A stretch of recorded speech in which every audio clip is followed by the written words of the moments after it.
Shalom semua. Sebelum kita mendengarkan firman Tuhan, ada baiknya kita bersatu hati di dalam doa. Terima kasih Tuhan buat penyertaan-Mu. Sebentar kami mau mendengarkan sebagian daripada firman-Mu Tuhan. Fokuskan hati, jiwa, dan raga kami Bapa, supaya kami dapat mendengarkan firman-Mu dengan baik dan menjalankan di dalam kehidupan kami sehari-hari. Terima kasih Tuhan, siapkan piring-piring rohani kami, biar kiranya Bapakku yang baik, firman yang menguatkan, firman yang meneguhkan menjadi bagian milik setiap kami. Di dalam nama anak-Mu Yesus Kristus kami berdoa dan mengucap syukur. Haleluya. Amin. Sebelum saya menyampaikan firman Tuhan di tempat ini, ada baiknya saya memperkenalkan diri. Perkenalkan, nama saya Meli Agustina Saragi, umur 22 tahun. Sampai situ perkenalan, karena ada pepatah mengatakan tak kenal maka tak sayang. Sebelum kita jauh masuk ke dalam firman Tuhan, merenungkan firman Tuhan, saya mau mengatakan kepada saudara, tetap kuat dan berpengharapan hanya kepada Tuhan Yesus saja. Sekalipun badai datang menerpa kita, sekalipun pencobaan datang dalam hidup kita, tetaplah berserah dan berdoa, percaya Tuhan Yesus pasti tolong. Ayat Alkitab yang saya bacakan untuk saudara pada hari ini terambil di dalam Yesaya 41 ayat 10. Yesaya 41 ayat 10. Biar saya bacakan. Janganlah takut sebab aku menyertai engkau, janganlah bimbang sebab aku ini Allahmu. Aku akan meneguhkan, bahkan akan menolong engkau. Aku akan memegang engkau dengan tangan kananku yang membawa kemenangan. Amin. Tema yang saya ambil, tema yang saya bawakan di kesempatan ini, saya ambil ialah tahan uji menimbulkan iman yang kuat. Pertanyaannya sekarang, sudahkah kamu tahan uji di dalam Tuhan? Sudahkah kamu berpengharapan hanya kepada Tuhan? Tanya pada diri masing-masing. Banyak kita jumpai ya saudara, perkataan janganlah takut. Di nats-nats Alkitab kalau kita baca, perkataan janganlah takut banyak kita jumpai. Kenapa Tuhan mengatakan janganlah takut? Karena Tuhan memang mengajarkan untuk kita supaya jangan takut, supaya jangan bimbang melewati kehidupan ini. Apa yang harus kita lakukan ketika ujian datang menghampiri hidup kita? Poin yang pertama ialah bertahan di tengah pencobaan. Boleh kita baca di dalam Matius 26 ayat 41. Di dalam Matius 26 ayat 41. Biar saya bacakan untuk saudara. Berjaga-jagalah dan berdoalah supaya kamu jangan jatuh ke dalam pencobaan. Roh memang penurut tetapi daging lemah. Di sini kita diajarkan untuk berjaga-jaga di dalam doa. Untuk tetap kuat di dalam doa, supaya kamu tidak jatuh ke dalam pencobaan.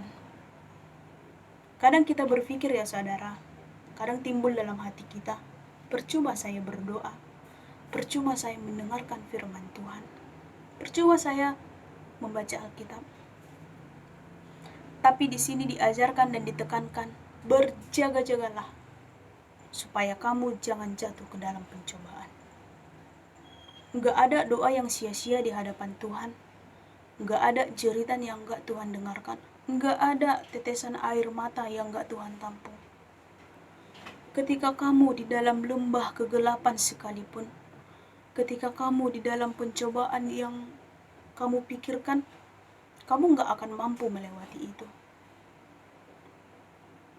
Tapi yakin dan percayalah, berdoa dan berserahlah, Tuhan akan tolong. Asalkan kamu berjaga-jaga di dalam Tuhan. Jangan sampai kamu meninggalkan Tuhan. Banyak ya saudara kita jumpai ketika pergumulan datang dalam hidupnya, ketika permasalahan datang dalam hidupnya, dia malah meninggalkan Tuhan. dia malah lari daripada jalan Tuhan, mengandalkan kekuatannya sendiri, mengandalkan kemampuannya sendiri. Padahal itu salah ya saudara. Itu nggak boleh diikutkan. Renungkan dalam dirimu sendiri. Sudah udah sepercaya apa kamu dalam Tuhan? Sudahkah kamu berserah di dalam Tuhan ketika kamu mempunyai masalah? Sudahkah kamu kuat di dalam doa ketika kamu dalam pergumulan? Coba tanya pada diri sendiri ya saudara. Poin yang kedua ialah bertahan untuk melihat dan menerima mukjizat. Boleh kita buka di dalam Ibrani 2 ayat 4. Ibrani 2 ayat 4. Allah meneguhkan kesaksian mereka oleh tanda-tanda dan mukjizat-mukjizat dan oleh berbagai-bagai penyataan kekuasaan dan karunia Roh Kudus yang dibagi-bagikannya menurut kehendaknya. Bertahan untuk melihat dan menerima mukjizat. Amin.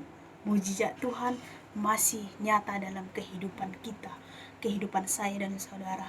Di sini saya mau bersaksi tentang kebaikan Tuhan dalam kehidupan saya. Sungguh nyata penyertaan Tuhan, sungguh nyata mukjizat Tuhan. Ketika kita bertahan, ketika kita berjalan bersama Dia.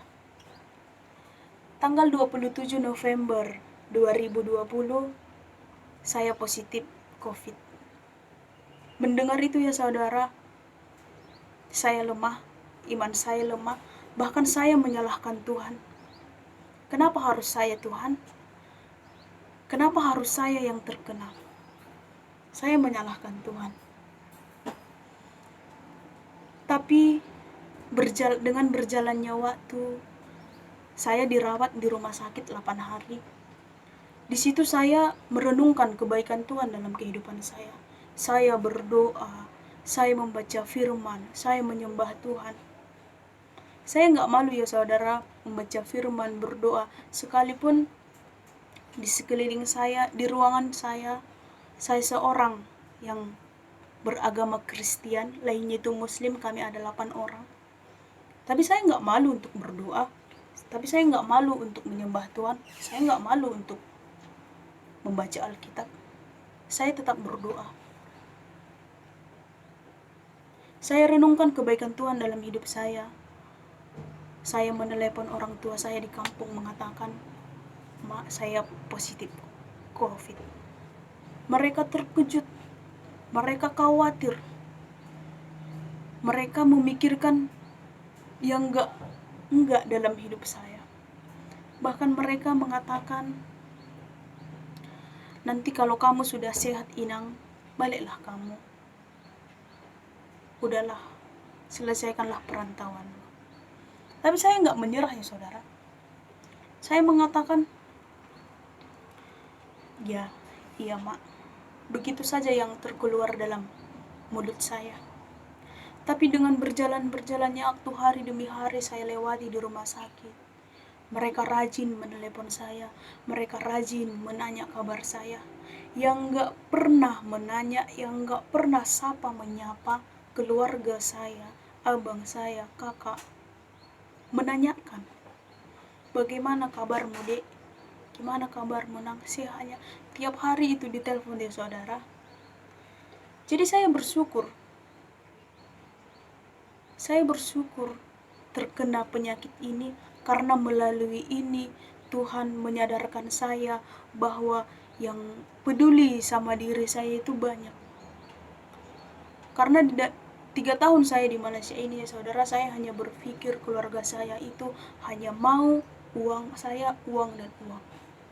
Ternyata pemikiran saya selama ini itu salah. Saya bersyukur sama Tuhan, melalui ini Tuhan sadarkan saya betapa sayangnya mereka kepada saya. Tuhan tunjukkan, Tuhan suruh untuk saya melihat dan sadar. Saya bersyukur. Selama saya doakan keluarga saya, cuma satu yang selalu saya doakan, Tuhan, tolong pulihkan keluarga saya. Tolong Tuhan lembutkan hati yang keras.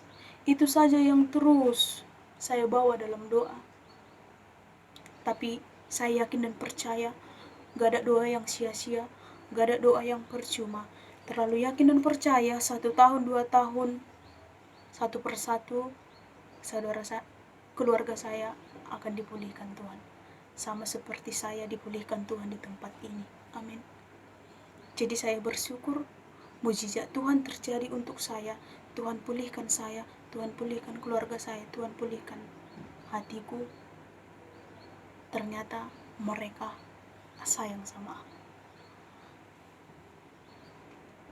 Poin yang ketiga yang saya bacakan, poin yang ketiga yang saya bawakan ialah janganlah takut. Boleh kita baca dalam Ulangan 31 ayat 6 dan 8. Ulangan 31 ayat 6 dan 8. Biar saya bacakan. Kuatkan dan teguhkanlah hatimu, janganlah takut dan janganlah gemetar kepada mereka, sebab Tuhan Allahmu, dialah yang berjalan menyertai engkau. Ia tidak akan membiarkan engkau dan tidak akan meninggalkan engkau. Ayat yang ke-8. Sebab Tuhan, Dia sendiri yang berjalan di depanmu, Dia sendiri yang akan menyertai engkau. Dia tidak akan membiarkan engkau dan tidak akan meninggalkan engkau. Janganlah takut dan janganlah patah hati. Di ayat ini juga kita diajarkan untuk jangan takut. Janganlah takut. Di ayat Yesaya 41 ayat 10 tadi juga kita diajarkan untuk jangan takut. Terlalu banyak di ayat Alkitab ini kita jumpai perkataan janganlah takut, karena memang Tuhan Yesus mengajarkan kita untuk jangan takut untuk melalui pencobaan, sebab Dia yang berjalan bersama kita. Sekalipun lembah kegelapan kita lewati, sekalipun badai pencobaan terlalu berat untuk kita lewati, tapi ketika doa, ketika kamu yakin dengan imanmu yang percaya, Tuhan Yesus akan menolong dan memulihkan hidupmu. Amin. Haleluya. Ayat yang keempat, poin yang keempat, ayat yang terakhir saya bacakan ialah jangan menyerah. Boleh kita baca Lukas 1 ayat 37. Lukas 1 ayat 37. Sebab bagi Allah tidak ada yang mustahil. Di poin yang keempat, janganlah menyerah. Ayat Alkitabnya, sebab bagi Allah tiada yang mustahil. Amin. Betul ya saudara? Bagi Tuhan gak ada yang mustahil. Tapi sekarang pertanyaannya, sudah kamu serahkankah segalanya kekhawatiranmu dalam Tuhan? Sebesar apakah imanmu percaya sama Tuhan ketika kamu melewati badai kehidupan? Coba tanya pada diri sendiri. Banyak kita jumpai, aku mencintai Engkau Tuhan, aku mengasihi Engkau Tuhan. Banyak kita jumpai seperti itu, perkataan seperti itu. Tapi untuk berdoa pun kita malas, untuk beribadah pun kita berpikir. Jadi di sini saya mengajarkan kepada kita, coba untuk mempertanggungjawabkan perkataan yang keluar dari mulut kita.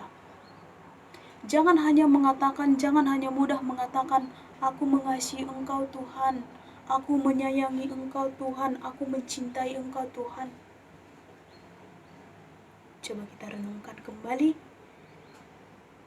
coba kita pikirkan kembali, sudah seberapa cintamu kepada Tuhan? Sudahkah engkau rajin berdoa?